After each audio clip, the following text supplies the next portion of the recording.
यह कहानी एक पुराने और गहरे रूढ़िवादी सोच से घिरे गांव की है, जहां परंपराओं का बंधन बहुत गहरा था। इस गांव में कमला नाम की एक वृद्ध महिला अपने बेटे विवेक, बहू अनीता और 3 पोतियों स्नेहा, रिया और अंशिका के साथ रहती थी। कमला का मानना था कि बेटे परिवार पर बोझ होती है और केवल बेटों का ही महत्व होता है। इस विचार ने उसके मन को इतना कठोर बना दिया कि वह अपनी बहू और पोतियों के प्रति बेहद क्रूर हो चुकी थी। कमला का बेटा विवेक शहर में नौकरी करता था और अक्सर कई महीनों के लिए बाहर रहता था। उसके गैर मौजूदगी में घर की सारी जिम्मेदारियां अनीता और उसकी तीनों बेटियों पर थी।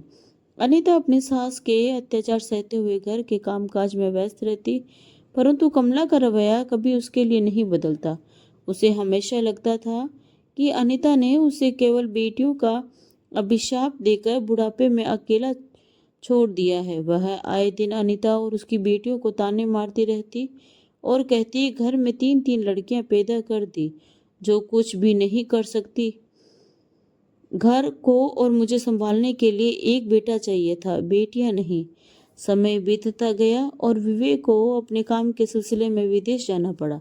अब कमला का अत्याचार और भी बढ़ गया था। अनीता ने कमला की हर बात चुपचाप सह ली, लेकिन एक दिन कमला का गुस्सा इतना बढ़ गया कि उसने अपनी बहू की हत्या कर दी। उसने अनीता के शरीर को घर के पिछवाड़े में गाड़ दिया और गांव वालों से कह दिया कि अनीता बेटियों को छोड़कर कहीं चली गई है। कमला की निर्दयता यहीं खत्म नहीं हुई। वह अब अपनी पोतियों को भी बोझ मानने लगी और उनसे छुटकारा पाने के लिए उन्हें गांव के एक अमीर दलाल को बेचने का विचार करने लगी। दलाल जो लड़कियों को शहर में अवैध कामों में धकेलने का धंधा करता था, कमला के पास आया और दोनों के बीच सौदा तय हो गया।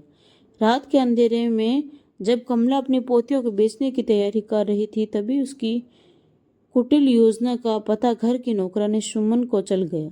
सुमन कई वर्षों से इस घर में काम कर रही थी और उसने अनीता और उसकी बेटियों के साथ हुए अन्याय को करीब से देखा था। जब उसे कमला की इस अमानवीय योजना का पता चला तो उसने विवेक को पत्र लिखकर सब कुछ बताया और तुरंत पुलिस को भी सूचना दी। पुलिस समय रहते मौके पर पहुंची और कमला को गिरफ्तार कर लिया। विवेक को भी सूचना मिलते ही वह विदेश से घर लौट आया। जब उसे अपनी माँ की सच्चाई का पता चला तो वह टूट गया। उसने कभी सोचा भी नहीं था कि उसकी माँ ऐसा घिनौना कदम उठा सकती है। कमला को न्यायालय में उम्र कैद की सजा सुनाई और उसके बाद विवेक ने अपनी बेटियों को गले लगाकर उनके जीवन को सुधारने का प्रण लिया। स्नेहा, रिया और अंशिका ने अपने जीवन में आई इन कठिनाइयों को बहादुरी से झेला और धीरे धीरे अपने पिता के साथ मिलकर एक नई शुरुआत की। सुमन, जिसने सही समय पर सही कदम उठाया, ने न केवल उन मासूम लड़कियों की जिंदगी बचाई बल्कि पूरे गांव की सोच को बदलने में भी मदद की। विवेक ने अपनी बेटियों को शिक्षा दिलाई और उन्हें आत्मनिर्भर बनाने का संकल्प लिया। स्नेहा, रिया और अंशिका ने अपने संघर्ष के दम पर गांव के अन्य लड़कियों के लिए एक मिसाल पेश की।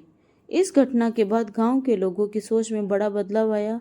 अब लोग समझ गए थे कि बेटियां किसी से कम नहीं होती, वे घर की इज्जत और शक्ति होती है और उनकी देखभाल और शिक्षा से समाज का भविष्य सुधर सकता है।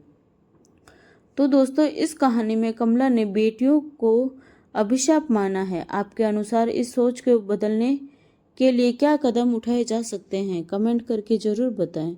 तो दोस्तों, अगर आपको ये कहानी अच्छी लगी हो तो वीडियो को लाइक, शेयर और सब्सक्राइब ज़रूर करें।